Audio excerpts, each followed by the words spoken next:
अस्सलाम वालेकुम। सूफ़ी guidance platform से मैं हूँ कप वाली पार्टी अपनी 8वीं अफ्तार के साथ। यहाँ पर बन गई है फ्रूट चाट। इधर पकौड़े फ्राई हो रहे हैं, साथ साथ आलू के पकौड़े हमारे तैयार हैं। और यहाँ पे पिज़्ज़ा जो है वो उस पर चीज़ डाली जा रही है। ये ओवन में जाने के लिए रेडी हो रहा है। इसके साथ साथ मिनी पिज़्ज़ाज़ भी यहाँ पे तैयार हुए हैं।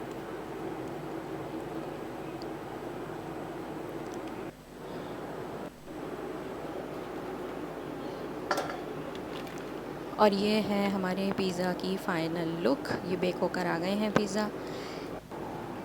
मिनी पिज़्ज़ा भी बेक होकर आ चुके हैं। इसके साथ ही नेक्स्ट वीडियो तक के लिए मुझे इजाज़त दीजिए। अल्लाह हाफ़िज़।